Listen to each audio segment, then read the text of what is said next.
jornalismonaep.com.br/Rádio Unaerp. Quem doa sangue, doa esperança. Recebe sorrisos, alegria e confiança. Quem já doou sabe o bem que faz. O coração se alegra pra doar mais. Doe sangue regularmente. Não importa o tipo que você pertence. Seja A, B, O ou AB. Tem sempre alguém esperando você. Doe sangue regularmente. Não importa o tipo que você pertence. Seja A, B, O ou AB. Tem sempre alguém esperando você. Uma doação pode beneficiar até 4 vidas. Por isso é importante que todo doador continue com este ato de bondade sempre. Procure um hemocentro e seja um doador regular. Doe sangue regularmente e ajude a quem precisa. Ministério da Saúde, Governo Federal. Você ouve a Rádio Unaerp.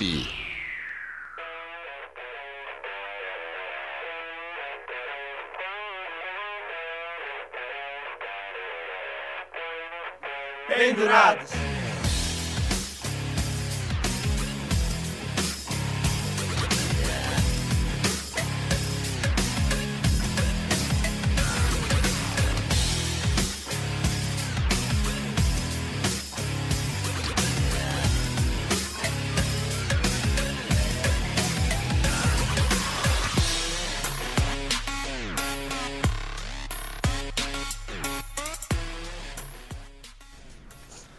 Tá valendo mais um programa Pendurados ao vivo pela Rádio Unaerp. Agora são 19 horas mais 51 minutos.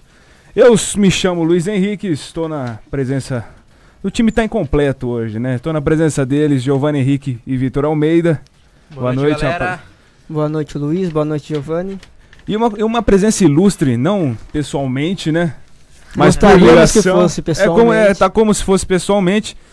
Na linha tá o grande narrador Guilherme Maia, ex-narrador do Esporte Interativo, narrador oficial do Novo Basquete Brasil, NBB. Boa noite, Guilherme. Fala aí, meus amigos, boa noite para vocês, prazer estar participando aqui com vocês. Tive a honra de estar nas últimas semanas aí em Ribeirão Preto com vocês, conhecendo o projeto que é muito legal, e agora de estar participando do programa com vocês ao vivaço. Maravilha, gente boa, hein? Gente boa demais. O Guilherme vai nos ajudar a discutir mais alguns temas que a gente separou aqui sobre adaptação da narração esportiva nas novas plataformas de comunicação, sobre seleção brasileira, nível de competição na Copa do Mundo, a questão do Neymar, qual nível a camisa 10 atingiu o Neymar nesse Mundial, e a estratégia Alemanha ou México. Giovanni tá meio perdidinho aqui com os papéis, é muita papelada.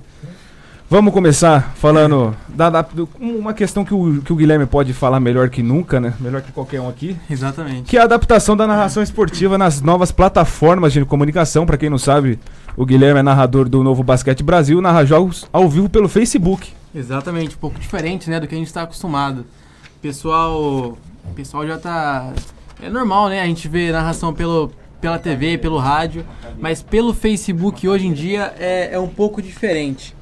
E eu quero saber do Guilherme como está sendo essa adaptação do formato da rádio e da televisão para o Facebook.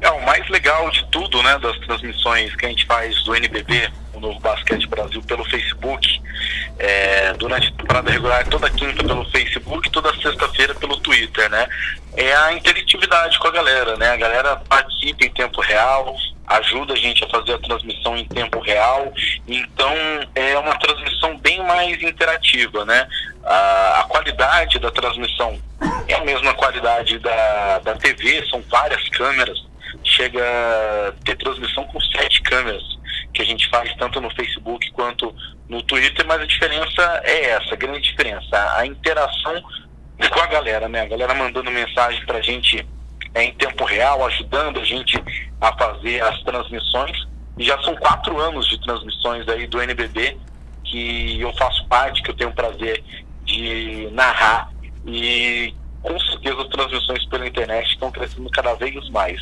Eu estava de olho nos jogos da Copa hoje alguns jogos, né, que não foram ao ar pela TV Globo por baterem, né, o mesmo horário, serem 2 jogos no mesmo horário. Por exemplo, o jogo de Portugal estava passando na TV, mas o jogo da Espanha estava sendo transmitido pela internet, né, pelas plataformas da Globo, Globoplay, Globoesporte.com. Então até as grandes plataformas aí, as grandes empresas estão utilizando as transmissões pela internet. Cada vez mais a galera está se acostumando a acompanhar. A galera mais jovem, já mais acostumada, já mais adaptada, já cresceu com isso, né? Mas a galera que é mais antiga também está cada vez mais se acostumando a acompanhar o esporte pela internet. Bacana, bacana. Vamos falar de seleção brasileira, saindo um pouquinho do assunto narração esportiva. Por qual motivo os grandes clubes dominam as convocações na seleção brasileira? A gente está vivendo um período, né, que chama muita atenção, até porque nós somos no interior. Interior, né? O Guilherme é de Marília, né, Guilherme? Nós somos aqui da região de Ribeirão Preto. E antigamente o pessoal via muito jogadores sendo convocados e sendo revelados por times aqui do interior paulista ou interior de Minas. E eu quero tomar como exemplo os 11 titulares da seleção brasileira de 94, né? Que tinha Tafarel, os jogadores que disputaram a final, Tafarel, que foi revelado no Internacional, o Jorginho, lateral direito, América do Rio de Janeiro, o Márcio Santos, do Novo Horizontino, o Odair no Flamengo, no interior de São Paulo, né? O Dunga no Internacional, o Mauro Silva no Guarani, o Mazinho no Vasco da Gama, o Zinho no Flamengo, o Romário no Vasco da Gama também, e o Bebeto no Vitória. Dessa equipe, 4 foram revelados em equipes de menor consideração, né, no padrão brasileiro. Se a gente for comparar com a seleção que está na Rússia nesse momento, o Alisson no Internacional foi convocado quando atuava pelo Internacional, o Danilo convocado apenas quando jogou pelo Santos, o Miranda quando jogava pelo São Paulo, o Thiago Silva no Fluminense, o Marcelo no Fluminense, Casemiro no São Paulo também, Paulinho, e vários jogadores que acabaram sendo convocados apenas quando estavam nos times grandes. Eu quero saber a opinião do Guilherme. Por qual motivo os grandes clubes dominam as convocações na seleção? Por que os times do interior não possuem essa influência como no passado? Primeiramente, por conta da queda, né, dos times do interior, né? Antigamente, a gente tinha mais equipes do interior brigando de igual para igual com as equipes grandes, né? E por conta principalmente de más administrações, as equipes do interior acabaram caindo bastante, né? Então, algumas equipes que ainda sobrevivem bem são as que estão na primeira divisão do Campeonato Paulista e conseguem jogar também a Série B, Série C do Campeonato Brasileiro. Aí fica muito difícil, né, você competir com os times grandes. Até conseguem nos campeonatos estaduais, né? As equipes do interior formam aí equipes fortes para disputar o Paulistão por 3 meses e depois acabam desmontando essas equipes, né? É complicado até os grandes times brasileiros competirem com o futebol do exterior, sim, né? Verdade. Quer dizer, nesse futebol globalizado com as equipes do interior do Brasil. Mas com certeza, antigamente era mais nivelado, né? As equipes do interior conseguiam bater aí de igual para igual muitas vezes com as equipes grandes. A gente teve inclusive o Guarani de Campinas sendo campeão brasileiro, outras equipes atingindo aí bons patamares, o São Caetano um pouco mais recente também, Bragantino também conseguiu fazer uma boa campanha também nos anos 90, começo dos anos 90, entre outras equipes. Mas hoje a realidade é diferente, né? É impossível hoje você pensar de um jogador de um time do interior sendo convocado para a seleção brasileira, para uma Copa do Mundo, né? Você acha que a elitização do futebol e a figura dos empresários acabam interferindo nessa questão? Eu acho que principalmente as más administrações, né? Que vão passando de administração para administração. Os times do interior sofrem com péssimas administrações há tempos, né? Então, não conseguiram se adaptar, né, ao novo futebol. Muitas vezes os dirigentes estão arcaicos, né? E por conta disso, de não ter essa renovação na parte dos dirigentes, o futebol do interior foi ficando cada vez mais para trás. A gente tem isso nos times grandes também, mas os times grandes conseguem sobreviver porque tem grandes torcidas, né, grandes receitas por conta de cotas de TV, venda de camisa, patrocínios. Os times pequenos não. Quem ainda sobrevive a alguma coisa, né, consegue fazer alguma coisa aí. Mas a gente está vendo, inclusive, o time do Botafogo de Ribeirão Preto aí no Paulistão, na Série C do Campeonato Brasileiro. Quem consegue fazer um trabalho mínimo aí é porque ainda tem alguma gestão legal por parte de seus dirigentes, né? Acho que principalmente os dirigentes não se adaptando ao novo futebol causaram isso, né? E o problema, né, é que quando algum time de menor expressão, como o Botafogo, acaba fazendo uma boa campanha, acaba sendo desmontado ao final do campeonato, né, porque alguns jogadores acabam se destacando, e todo aquele processo de reconstrução de um elenco acaba indo por água abaixo. E aí, Luiz, tem É verdade. O Botafogo ainda consegue manter uma parte, porque está na Série C do Campeonato Brasileiro, né? Mesmo assim, se o jogador tem proposta de Série B, Série A, você não consegue segurar, né? Eu acho que o time consegue fazer um calendário de um ano aí, só quando ele tá na primeira divisão estadual e na segunda do Brasileiro, na Série B, pelo menos, né? Ele consegue montar um calendário de um ano, fazer contratos de um ano aí com os jogadores para conseguir segurar e, destacando posteriormente, poder vender esses jogadores, né? Eu acho que um grande ponto também é que antigamente os jogadores que eram revelados aqui no interior, eles continuavam no time bastante tempo. E atualmente não é isso que acontece. Quando um jogador se destaca bastante, logo cedo ele já vai pro exterior e lá ele cresce muito mais. E em cima disso, eu vou dar um exemplo. Tem um jogador do Comercial, aqui de Ribeirão, o Comercial tá na Bzinha, na B1, né, a última divisão do futebol paulista. E tem um volante, camisa 5, chama Leonai. Ele joga muito. Fui assistir alguns jogos, ele joga muito, né? Lógico, né, era um campeonato com nível técnico muito inferior ao, sei lá, um campeonato brasileiro da Série D, por exemplo. E aí tem o Bordon, não sei se vocês conhecem, é um ex-zagueiro do Botafogo aqui de Ribeirão, que ele fez a carreira na Europa, né? Jogou alguns times grandes aqui do Brasil. E ele é olheiro, acho que num time da Rússia, se eu não estiver enganado, né? Ou da Ucrânia. E aí ele já ficou de olho no Leonai, no volante do Comercial, e ano que vem ele não joga mais pelo Comercial, o Bordon já chamou ele. Temporada que vem ele vai estar jogando lá no futebol europeu, já na primeira divisão da Rússia ou da Ucrânia, que já é um salto muito grande na carreira. E vai saber se um dia ele vai voltar, né? Aí ele pode ser convocado para a seleção brasileira, jogando na Ucrânia, ninguém nunca ia saber dele aqui no Comercial. Os times brasileiros eles não conseguem segurar muito tempo os jogadores, né, que se destacam bastante. Sim, mas vamos mudar de assunto. Fala de seleção brasileira. Continua na seleção, né? Continuar falando da seleção. Eu trouxe... Vou pedir permissão aqui, porque eu trouxe uma questão que até quando a gente teve a oportunidade de falar com o Noriega, eu comentei com ele. O Brasil não consegue, na minha opinião, demonstrar o mesmo desempenho em Copa do Mundo como nos jogos prévios que, né, antecedem a Copa do Mundo.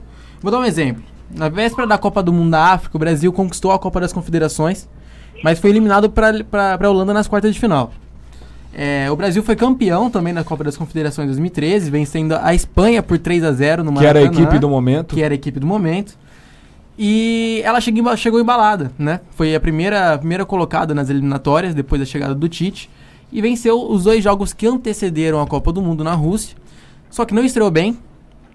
E acabou sofrendo um pouco para ganhar da Costa Rica. Eu quero saber do Guilherme se ele acha que esses jogos que antecedem a Copa do Mundo são realmente importantes, ou eles podem ser vistos como jogos que causam uma ilusão para a Copa do Mundo. O Guilherme? Eu acho que com certeza as equipes, né, que estão disputando a Copa do Mundo, todo mundo está de olho, né? É uma competição que o mundo inteiro está de olho, né? O mundo inteiro tá vendo o que está acontecendo na Copa do Mundo, né? Então é uma competição que chama a atenção. Mas a sua pergunta é especificamente falando sobre qual ponto? Então, a seleção, como eu disse, a seleção, ela em alguns momentos que antecederam a Copa do Mundo, ela sofreu na Copa, mas nos jogos que antecederam, ela foi bem. e causou uma ilusão nos torcedores, né, durante a Copa do Mundo, que a seleção poderia se dar bem. E eu quero saber de você, se esses jogos podem iludir como iludiu o jogo da Espanha na final da Copa das Confederações e levou o 7-1 da Alemanha, ou são fatos isolados da Copa do Mundo que acabam acontecendo? Como tá o mundo inteiro de olho na Copa do Mundo, né? É aquela frase, né? Não existe mais bobo no futebol, né? A gente viu hoje o Irã complicando contra Portugal, vimos também Marrocos complicando contra a Espanha. Então, lá estão os melhores, né? Pode ser que em alguns amistosos, né, a seleção indo bem, acabe tendo um parâmetro que não é um parâmetro real, né, do que se espera da seleção brasileira e das grandes seleções. Mas se você tem os amistosos, se você tem competições antes da Copa do Mundo, você tem que fazer de tudo para ganhar e para jogar bem, né?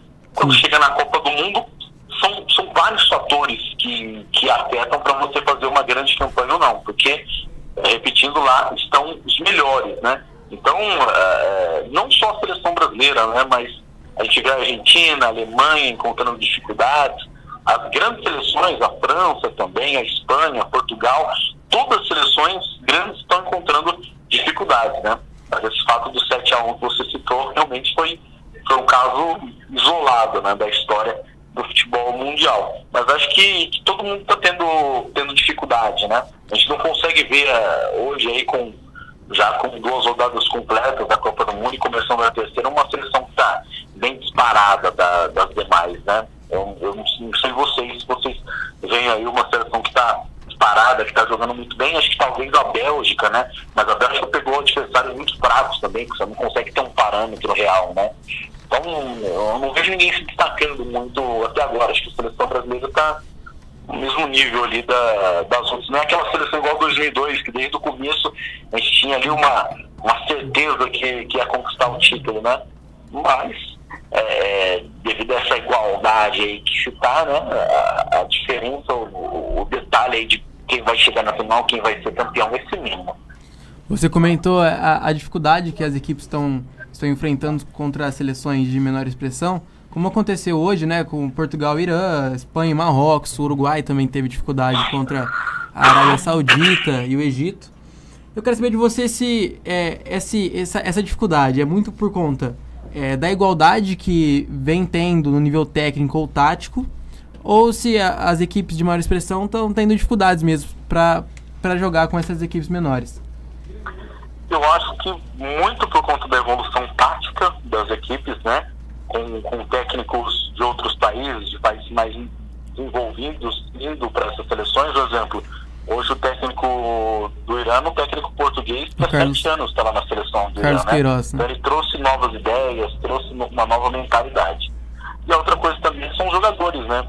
Que mesmo atuando em seleções menores, eles jogam em grandes ligas, né? E isso fez ali as seleções menores acabarem igualando com as maiores e dando mais dificuldade para essas maiores seleções, inclusive com a Itália ficando de fora da Copa do Mundo, os Estados Unidos ficando de fora da Copa do Mundo, né? Devido a essa igualada que deu, principalmente por conta da evolução tática e técnica dessas seleções com a globalização do futebol, né? Bom, vamos continuar falando, né, de seleção brasileira, falar um pouco mais do nosso camisa 10, o Neymar. Guilherme, você acha que a camisa 10 tá pesando pro Neymar? Tá tendo muita responsabilidade em cima dele, apesar dele ser o grande jogador da nossa seleção? Eu acho que não é a primeira Copa do Mundo que ele disputa, né? É lógico que a pressão é enorme, é gigante. O cara é um ser humano, né? Não tem como não sentir essa pressão, né? Mas eu acho que o grande problema com relação ao Neymar, ele não tá jogando o que se espera, é a lesão que ele teve, né? Ele vem evoluindo durante a Copa do Mundo, ele vem pegando o ritmo de jogo durante a Copa do Mundo, e ele não chegou na Copa aquele Neymar voando, né? Que a gente já viu por várias vezes. Ele tá pegando a sua melhor forma durante a Copa, né? Tomara que a hora que o bicho pegar, né? Mais ainda, né? Que nas oitavas de final já seja que que a gente pode pegar aí a Alemanha, numas quartas de final aí, na hora que o bicho pegar, ele esteja numa condição física e técnica melhor aí para poder decidir o jogo com o Brasil, porque ele vai ser fundamental. Boa noite, Guilherme. Eu sou o Vitor Morales e eu queria saber se pro Neymar, ele tá jogando em alto nível, não vem uma questão, além de física e por ritmo de jogo, uma questão psicológica, de ansiedade, por estar muito tempo fora de jogo, ou por estar ansioso de estar estreando na Copa, como esse time que vem uma empolgação enorme? Queria fazer essa pergunta para você. O que você acha? Com certeza a parte psicológica atrapalha também, né? Mas acho que o que atrapalha é justamente isso. Ele não está em ritmo de jogo, né? Em boas condições de jogo, porque aí é a confiança do cérebro, né? De saber que está tudo bem, saber que a contusão já está ok, e isso você só recupera jogando, né? E ele está jogando na Copa do Mundo, ele voltou a jogar na Copa. Ele fez 2 amistosos antes, né, da Copa, e competição mesmo, ele voltou a jogar na Copa do Mundo, né? Então acho que essa lesão atrapalhou bastante ele fisicamente e psicologicamente também, porque ele está recuperando a confiança durante a maior competição de futebol do mundo, né? E para encerrar nossa entrevista com o Guilherme, eu quero saber a opinião sobre a decisão da última fase agora, da terceira rodada da Copa do Mundo. O Brasil vai entrar em campo na quarta-feira, às 15h, no horário de Brasília, lógico. Mas antes, a Alemanha enfrenta a Coreia do Sul e o México a Suécia. Ou seja, o Brasil vai entrar em campo sabendo quem são o primeiro e o segundo colocado do grupo da Alemanha e do México. Você acha que o Brasil deve escolher, Guilherme, quem deve enfrentar nas oitavas de final, ou quem vier, tá bom? Eu acho que se o Brasil tomar essa atitude de escolher, o Brasil já vai estar decretando que não vai longe na Copa, né? Quando você escolhe adversário é porque você está com medo, e a seleção brasileira é a maior campeã de todos os tempos, tem grandes jogadores, né? Não tem por que escolher. Se fizer isso, vai estar decretando que não tem condições de ganhar uma Copa do Mundo. Isso é para a seleção pequena, né? Para a seleção que pensa em avançar o máximo possível, não em uma seleção que pensa em final, pensa em título. E eu não acredito de jeito nenhum que a seleção brasileira vai fazer isso. Inclusive tem uma chateação muito grande aí do Tite com o Filipão, porque o Tite entende que em uma determinada ocasião, quando o Filipão estava no Palmeiras, o Filipão teria entregado um jogo para prejudicar o Corinthians, e a grande treta aí do Filipão com o Tite é por causa disso, né? Realmente foi uma provável entrega de jogo. Então, conhecendo o Tite, jamais ele vai fazer isso, e realmente essa também não é uma postura de uma seleção campeã, né? Mas pelo nível que a seleção brasileira apresentou nesses 2 jogos, teria algum adversário melhor para enfrentar o Brasil? Porque, na verdade, no grupo da Alemanha, todos ainda estão em condições de se classificar, né? A Suíça, para ficar em primeiro, deve fazer 2 gols a mais que o Brasil, né? Para o grupo do Brasil saber quem vai enfrentar no grupo da Alemanha. Para a Alemanha ficar em primeiro em seu grupo, deve torcer para uma derrota do México, fazer 3 gols a mais que a equipe mexicana. Para o México, uma derrota até basta, desde que seja por 1-0. E até a Coreia tem chance, se você for ver, matematicamente. Deve vencer a Alemanha por 2 gols de diferença e torcer por uma derrota da Suécia. Das equipes do grupo da Alemanha, México, Coreia do Sul, qual seria a melhor equipe para o Brasil enfrentar? Eu acho que com certeza o México, porque o México já tem uma tradição de tremer para a seleção brasileira, né? Ou também a Suécia, né? Que é uma seleção muito boa defensivamente, né? Mas na parte ofensiva peca muito, né? Tecnicamente peca muito. É claro que não é bom a seleção brasileira enfrentar a Alemanha agora, mas se puder enfrentar mais pra frente, melhor. Acho que não tem que escolher. Se cair da Alemanha ser segunda do grupo, caiu. O Brasil tem que fazer sua parte e ser primeiro. Mas lógico que é melhor pegar a Alemanha mais pra frente. E acho que se o Brasil pegar o México ou a Suécia, passa por essas 2 seleções. Tenho certeza disso. O México, por essa tradição de respeitar muito a seleção brasileira, E a Suécia, por ser uma seleção fraca tecnicamente e boa defensivamente, talvez a única chance da Suécia seria segurar aí para levar para a prorrogação, para o pênalti, né? Mas caso contrário, não vejo chance de México e Suécia, não, né? Se a seleção brasileira puder fugir da Alemanha e pegar essas duas, seria excelente. Talvez pegar a Alemanha nas oitavas acaba de não sendo tão ruim assim, porque você tira logo a ansiedade de jogar com um time de maior expressão e acaba ganhando confiança de uma possível passada para as quartas. E a seleção ela tem força para enfrentar a Alemanha ou qualquer uma, então talvez nas oitavas qualquer time grande ele acaba conseguindo passar. A meu ver, eu acho que a Alemanha é melhor. Tem um lado bom, tem esse lado bom também, né? Se você passa pela Alemanha, você chega com uma moral danada, né? E aí acho que no caminho da seleção ela ficando em primeiro, né? Depois pegar a Bélgica nas quartas. França, né? Só pegaria uma Argentina na final, né? Sim. Seleção mais difícil e do jeito que tá, a Argentina dificilmente chega na final, né? Acaba tirando os pesos nas costas. Bom também, né? E se cair a Alemanha, tem que a seleção brasileira olhar por esse lado, né? Além da confiança de ter ganhado de uma grande seleção, caso o Brasil vença a Alemanha, é também saber que já saiu um grande aniversário que foi um pesadelo da seleção para essa Copa do Mundo, né? Com certeza. Vamos ver, né? Mas a seleção brasileira tem que fazer a sua parte, tem que ficar em primeiro. Sim, aí lógico. Quem vir lá do outro lado que venha, fazendo a sua parte de ficar em primeiro no grupo, né?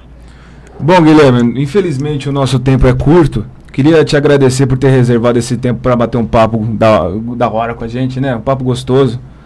E sempre que você quiser, a gente só combinar que a gente entra ao vivo com você de novo, que agrega bastante, né? É bom, pra né? gente é sempre bom também. Receber um cara desse naipe no nosso programa é uma honra. Não. Só crescendo, só progresso. Muito obrigado, viu, Guilherme? Eu que agradeço vocês aí, parabéns pelo programa. Vocês possam crescer cada vez mais, a honra é minha aí, parabéns mesmo, vocês estão no caminho certo. Cada vez mais sucesso para vocês, que vocês possam crescer mais e mais aí. Um abração para vocês todos, parabéns. Valeu, Guilherme. Valeu, Guilherme. Um abraço, valeu. Pendurados tá importante, viu? Tá importante, mas vamos continuar. Ele é um cara do bem, cara fera, merece o sucesso que tá tendo. Mas vamos continuar, né? Não pode parar. Não pode parar. Vamos falar dos jogos da Copa do Mundo, né? Só tem isso pra falar, né? Não tem campeonato brasileiro, olha não só tem que pena. cartola. Vamos falar o quê? Só de Copa do Mundo. Que coisa chata, Aproveitar nossos últimos 12 minutos. Vamos falar vou deixar o Brasil por último ou falar agora já? O que vocês acham? Deixar por último. Deixar por último. Então vamos começar do primeiro grupo da Copa do Mundo, o grupo A. Hoje nós tivemos Uruguai 3. Opa, peraí, tem outro jogo. Esqueci. Não, teve Uruguai 3, vamos começar pelo Uruguai. Tem Uruguai 3, mas antes Rússia, Rússia 0. Eu falei para uns amigos meus que esse time da Rússia, se pegasse uma equipe média para boa, ia levar bambu, né? E foi o que aconteceu. Pegou um time, não vou te falar que é um time ruim, mas também não é um time excelente, né? Esse time do Uruguai. Time de médio para bom, tomou um bambu de 3-0 dos uruguaios. Em comparação com os primeiros jogos que a Rússia fez, né, e ganhou com bons resultados, o Uruguai é um time acima da média. A impressão que a gente teve é que como o Uruguai teve dificuldades para enfrentar a Arábia Saudita e Egito, ver a Rússia ganhando de 5-0, parecia que a Rússia jogando em casa, parecia que a Rússia tava no auge, tava voando. A Rússia, eu vou cravar, a Rússia não passa das oitavas aqui. A Rússia vai pegar a Espanha. Não, Espanha? Não, vai pegar Portugal. Não, a Espanha, porque a Rússia é a segunda colocada, a Espanha fecha na primeira colocação. Vai pegar a Espanha e pra mim eu cravo que não passa das oitavas. Se bem que a Espanha também não foi bem, né, contra o Marrocos, empatar com um time que agora vão separar os homens dos moleques, né?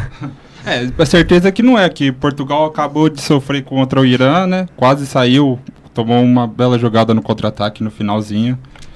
Sempre nunca é certeza que eu acho que o time passa. Acho que é muito nivelado, tá muito nivelado essa Copa. O meu problema é que quando você chega nas fases finais, os times que já estão acostumados a chegar nesse nível acabam se destacando. Sim. Então, para uma Rússia passar de uma Espanha, é difícil.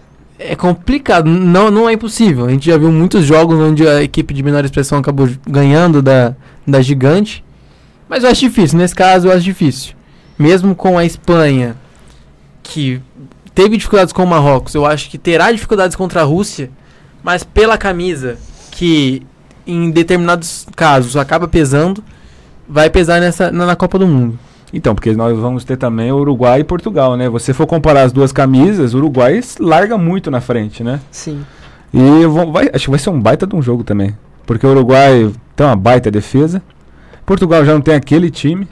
Vai ser um jogo legal, vou assistir esse jogo. O Uruguai vai conseguir segurar essa boa fase do Cristiano Ronaldo? É que hoje foi mal com todas as letras, tudo possível. O problema de Portugal é o meio campo é muito lento.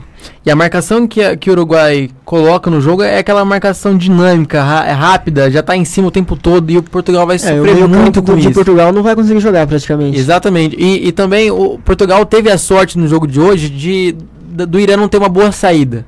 O Irã conseguiu se fechar, mas não tinha contra-ataque porque não tinha jogadores para poder puxar esse contra-ataque. Agora com o Uruguai, que para mim também vai propor o mesmo estilo que o Irã, vai acabar se fechando um pouco mais. Mas no contra-ataque você tem Cavani, você tem Arrascaeta, você tem Suárez. É complicado se Portugal não encaixar esse meio de campo. Tanto Portugal quanto a Espanha sofreram hoje, né? Porque eu falo que o time da Espanha, apesar de ser treinado por um ex-grande zagueiro, a zaga da Espanha é ridícula nessa Copa. Todo mundo consegue, eles são maus, né? Sempre hoje contra o Marrocos. O Iniesta falhou, né? Mas aquilo o Sérgio Ramos já jogaram bobinho? Sim. Sabe quando você não pode jogar bobinho, que você não pode dar mais 2 toques na bola? Você toca pra queimar o cara? Hã? Toca pra queimar o cara e acabou. Porque o Iniesta tocou pro Sérgio Ramos, o Sérgio Ramos tocou. Aí ele começou a proteger a bola como se ele não pudesse tocar a bola. De novo o cara foi lá e pegou e fez o gol. Sabe assim? Aí teve um outro lance que o De Gea pegou. Perfeito. Que o De Gea pegou, porque foi uma jogada que o Piqué joga pra lateral. O cara cobra o lateral rápido, o outro. Eu não sei o nome do jogador do Marrocos, né? Me desculpe, mas eu não sei. Ele penetrou no meio da defesa da Espanha e saiu na cara do De Gea, sabe assim? Então, entre outros lances também. Seria um dia ruim ou eles estão sendo mal instruídos? Os 3 jogos, a zaga da Espanha foi muito mal. Então, foi muito mal. É um problema tático, né? Porque técnica os jogadores têm. Tático ou técnica, porque o jogador atravessa por um mau momento às vezes, né? Então. E o Piqué e o Sérgio Ramos parece que eles não se acham dentro de campo. Eles jogam muito distante um do outro. Parece que o Busquets joga no time. Talvez seja porque sejam rivais. Mas a Espanha não me interessa, eu quero saber do Brasil, né? Mas também nós tivemos o grupo da França que venceu o Peru por 1-0, França classificada, 3 jogos, 3 vitórias.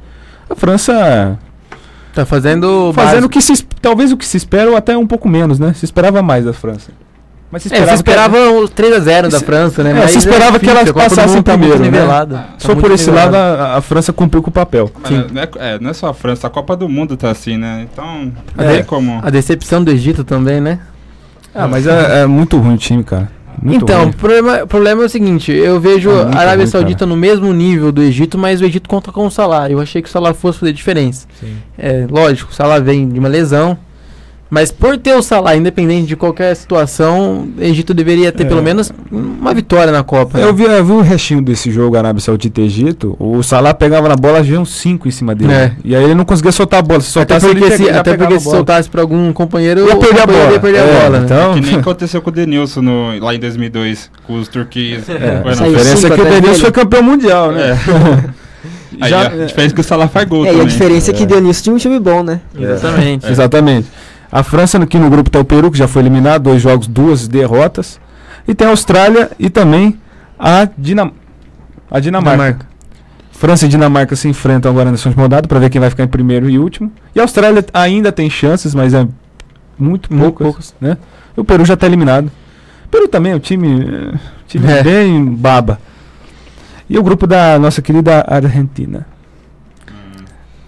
Decepciona, né? Decepciona, mas... O Messi tá decepcionando muito nessa Copa. Tá decepcionando muito, mas sabe o que eu vou falar? O Sampaoli, cara, não é possível. As escolhas que ele faz pro time da Argentina é de dar tristeza. A Cunha, aquele lateral esquerdo, Tagliafico, nossa senhora. Tagliafico. O que eu falei? Tagliafico. É Talarico, não é Talarico não, Tagliafico. Raspa a canela. Cara, sem condições. Ele sacou o Di Maria por opção técnica, não põe o Dybala pra jogar, põe o Dybala no 3-0 da Croácia, ele pôs o Dybala quando tava 2-0 já. O Dybala não fez nada também.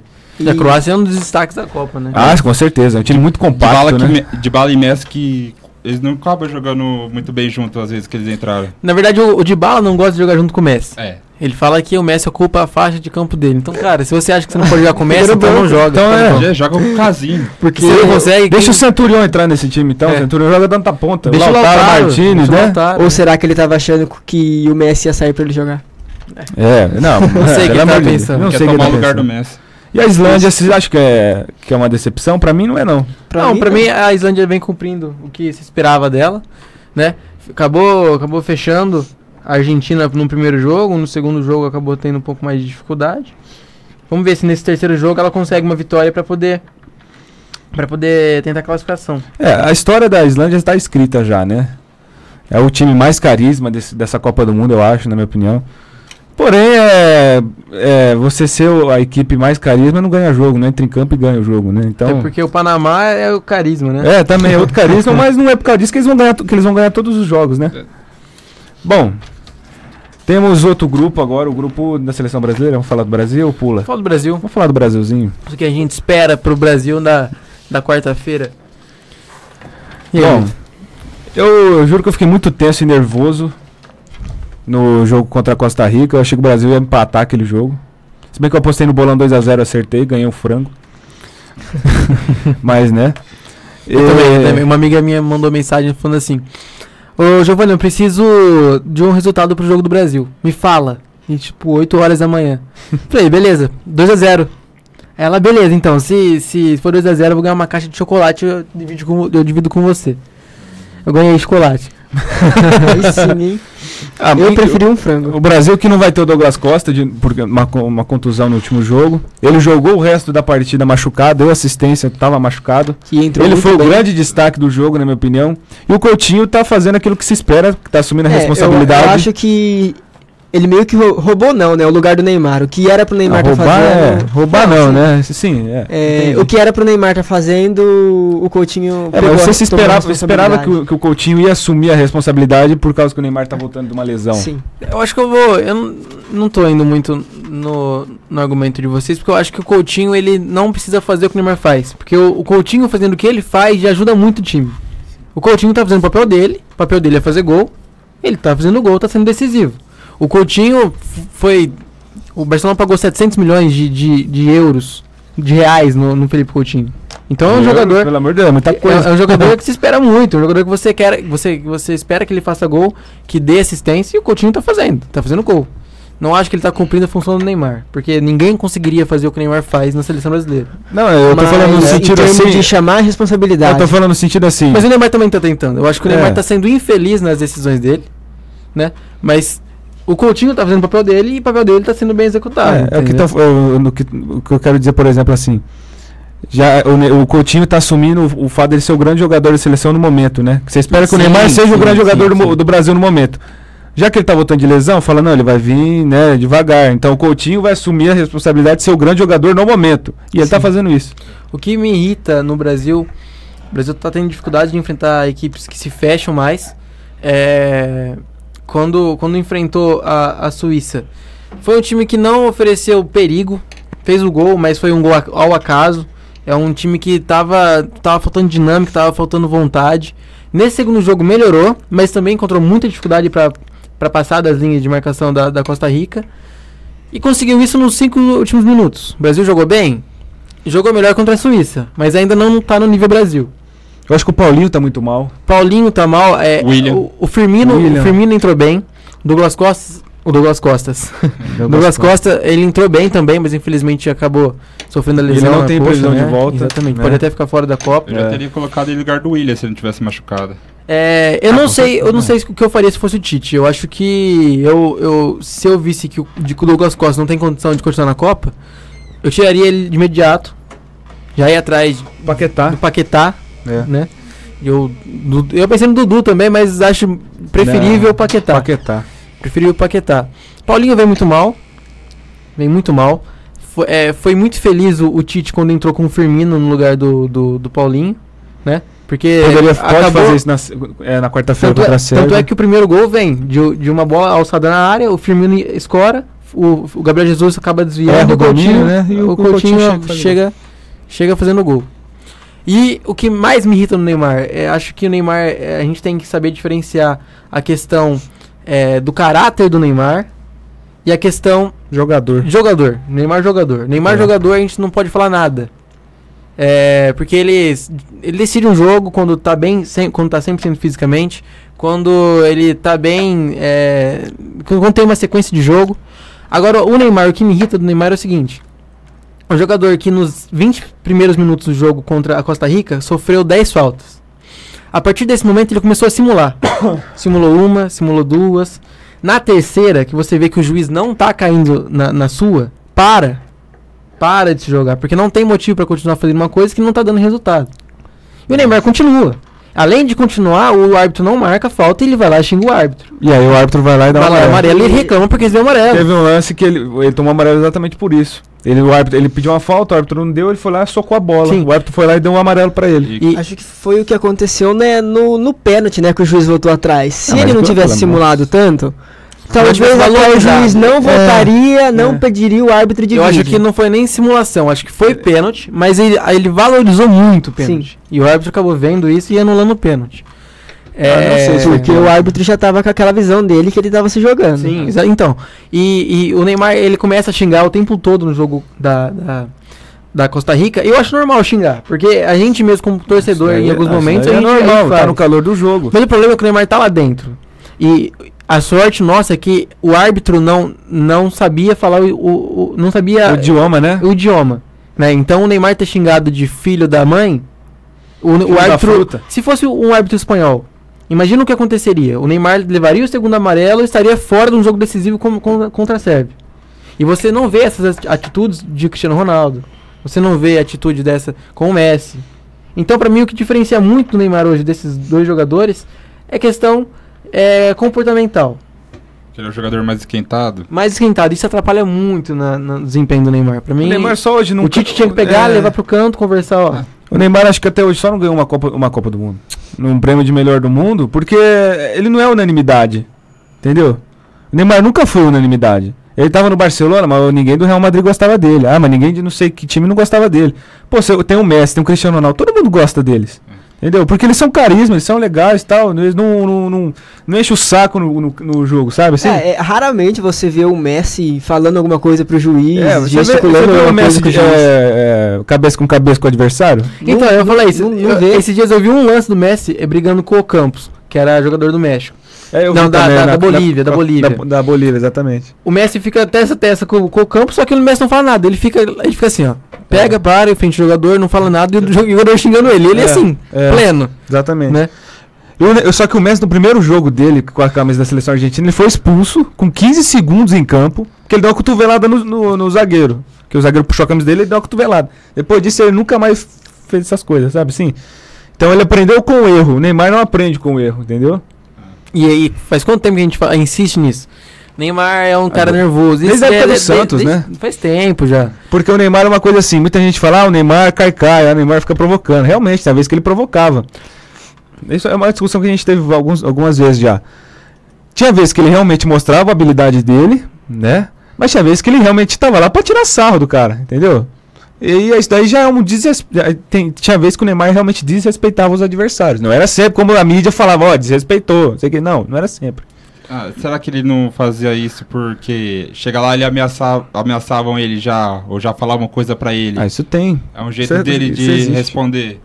Sendo no jogo, mesmo no drible ou na provocação, é no jogo, nada de pancada. A drible é diferente de provocação. Tem o drible e tem a provocação. Né? Tem o drible que o Neymar deu no finalzinho do jogo contra a Costa Rica, que foi uma lambreta, mas ele foi recurso. Neymar ele não tinha pra onde ir, exatamente. Ele não tinha pra onde ir. A maioria dos times adversários se irrita com o Neymar porque ele tem um drible diferente do Cristiano Ronaldo. Mas por que o Neymar é diferente desses dois jogadores, do Messi e do Cristiano Ronaldo? Porque o Neymar ele não é tão objetivo quanto.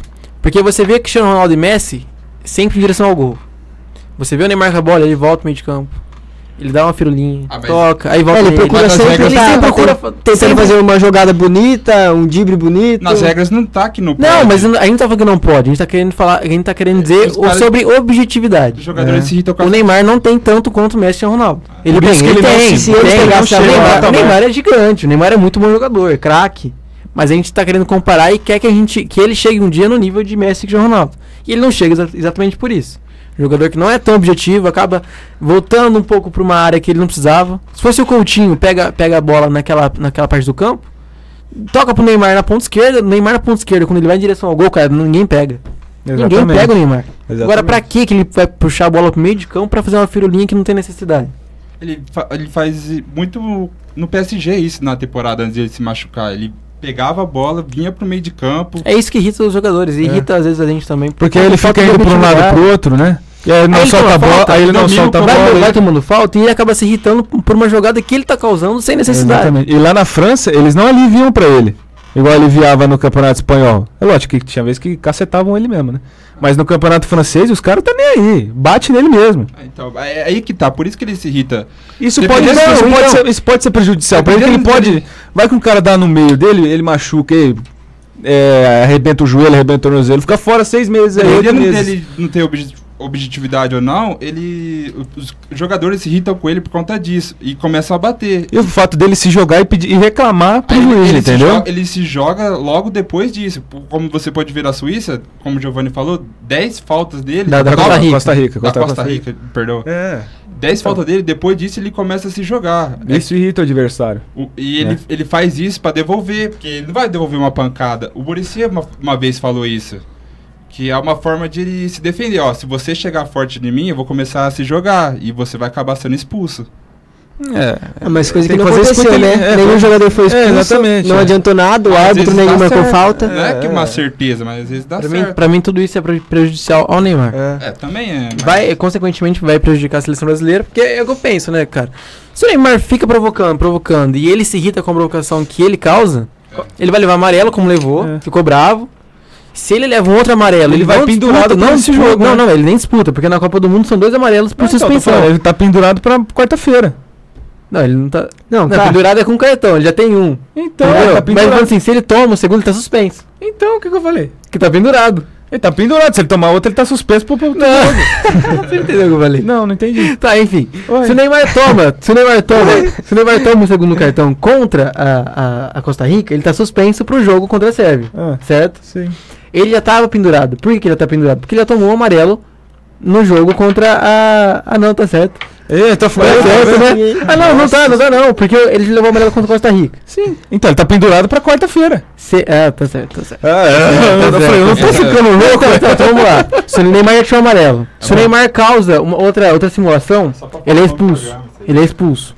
Neymar não enfrentaria a Sérvia. Sim. Do mesmo jeito. Sim. Pode ser com suspensão, pode ser com pendurado e tal. Sim. Agora Neymar vai prejudicar a seleção brasileira. Agora, se o Neymar, no próximo jogo agora de quarta-feira, ele toma um cartão amarelo por uma simulação, aí já vai ficar fora do próximo jogo. Mas você vê se o time reseta os cartões. Eu acho que não reseta, né? Os cartões. Não, só a partir da semifinal. Enfim, e aí? O Brasil pega uma Alemanha. Aí vai do treino. Aí que entra o Tite, o papel do Tite, que todo mundo elogia. Quando ele senta olho a olho com a pessoa, com o jogador, né? Aí vamos ver se confundir. Sabe o que eu faria? Sabe o que eu faria? Não. Simular o Tite do Eu já faço 2-0 no primeiro tempo contra a Sérvia. Tira o Neymar e já manda pro hotel. Pra não ter risco dele levar amarelo no banco. Não, 2-0 primeiro tempo. Não, vai pro hotel. Vai, deixa. Toma um banho, vai lá. Vai dar uma volta com a Marquezinha. Vai lá, jantar romântico. Exatamente. Deixa o cara. Fez 2-0. Tira o Neymar. Tira. Não se preocupa com a artilharia. Mas deixa ele pras oitavas. Porque a Copa do Mundo é resultado, né? Não importa se vai se jogar se jogou bem, se jogar bonito. Se fizer jogar bonito, igual a Espanha tá jogando bonito, quase que a Espanha não classifica. Exatamente. Né? Agora, vê lá o Portugal. Jogando igual uma nhaca. Né? E classificando.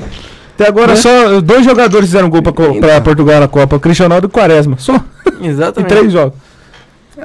Vamos parar de falar de Brasil, né? Vamos falar de Brasil só quando tiver jogo. Porque tá acabando nosso tempo. Só pra fechar, quem vocês querem pegar? Alemanha, México, Suécia ou Coreia do Sul? Indecente essa pergunta, viu? Eu quero a Alemanha logo no começo. Logo nas etapas. Você, Vitinho? Eu tentaria fugir o máximo possível de Alemanha e México. Não tem como você fugir, cara. Tem sim. Até sorteio. Não, tem.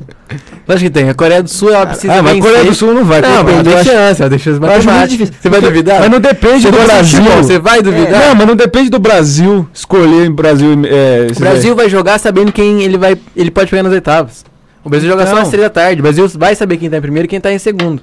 Então. Dependendo da combinação de resultado, o Brasil pode falar, ó, se eu fizer um gol agora, eu vou pegar a Alemanha. Se eu não fizer, eu vou pegar Não, o mas México. eu tô falando que ele falou assim, eu tentaria fugir de México e Alemanha. Se passa os dois, como é que vai fugir? Não, aí depois nas quartas a Alemanha pode ser classificada. Ah, bom. Entendeu? Então eu acho que eu prefiro pegar o México. Não sei, eu juro que eu não sei, velho. México. Não sei. Eu prefiro pegar o México. Prefiro pegar o México. O México... Porque aí você embala, né? Se bem que você passar da Alemanha, você embala mais de ainda, México né? ou Alemanha, se o Brasil ganhar dessas duas seleções, vai dar uma moral do caramba, porque... Só que Não, mas dá uma moral, mas se você perde pra Alemanha? Esse que é o medo. Se você perde pra Alemanha. Beleza, se o Brasil pega a Alemanha nas oitavas e ganha... É um trabalho maravilha. Pra mim acaba a Copa do Mundo aí. Deixa o já entrega as taças. Vai pra Senegal. Brasil ganhou da Alemanha. Festa. Não. Esse trauma da Alemanha é maior que criança come do saco. E falando da Alemanha, o jogo da Alemanha contra a Suécia, rapaz, que jogo foi aquele? Falha do goleiro? Não, eu não acho falha do goleiro. Eu acho que foi uma bola muito fácil até agora tivesse chutando pro gol, o goleiro não pegava. Nem se ele falasse, ó, eu vou bater a bola aqui, ó, viu? Não, aqui, foi ó. muito perfeito. Goleiro não Vou pegava, voltasse pra bater, o goleiro ia pegar. Foi muito perfeito. Se bem que ele pegou muito esse jogo, o Olsen, Nossa, goleiro da Suécia. Nossa, eu quero destacar o cara que fez seu crush. Meu crush, que ele foi espetacular. Vim até a camisa dele hoje. O Royce foi o primeiro jogo como titular numa Copa do Mundo. Ele fez um gol. Foi eleito o melhor do jogo. Fez uma assistência e foi eleito o melhor do jogo. Você quase chorou. Não, eu ele tava esperando por esse momento, cara. Nossa, esperei esse final de semana todo. A camisa dele hoje, ó. E uma curiosidade, na hora do momento da falta do Toni Kroos, o Royce chega no Kroos e fala assim: não cruza na área, não seja burro. O pessoal é muito alto, você vai desperdiçar a bola. Bate no gol, confia em você. Rola em mim e chuta. O Kroos tocou pro Royce, o Royce só deixou a bola e o Kroos fez o gol. E no último lance. Que golaço. O Royce confiou mais no Kroos do que o próprio Kroos. Então você vê a liderança de um jogador como o Royce, que pra mim é fundamental. Porque eu acho que, cara, não tem como, a maioria dos jogadores ia cruzar na área. A maioria. Independentemente do outro time ser alto ou não, ia cruzar na área. Porque o jeito que o Kroos bateu na bola, a bola fez uma curva. Não tinha como ele pegar, não tinha. Eu vejo o pessoal falando que foi falha do goleiro. Não tem como. Não tem como pegar. A bola foi muito forte, a bola foi no ângulo, não tinha como. E eu acho que é mais por isso, de ninguém esperar que ele ia bater pro gol dali. E a Alemanha melhorou muito em relação ao primeiro jogo. A Alemanha, no primeiro jogo, ela não acertava o último passe, não acertava. Teve bola na trave, mas foi bola parada. E não conseguia ameaçar tanto o México assim. Agora, esse jogo contra a Suécia mostrou o volume de jogo da Alemanha. A Suécia também se trancou, né? Foi um muro sueco ali. Mas pra passar era complicado. Muro de Berlim, eles foram. Eu gostei bastante... Eu gostei bastante desse último jogo da Alemanha, porque parece que os jogadores do meio pra frente, eles passaram a se movimentar mais. Sim.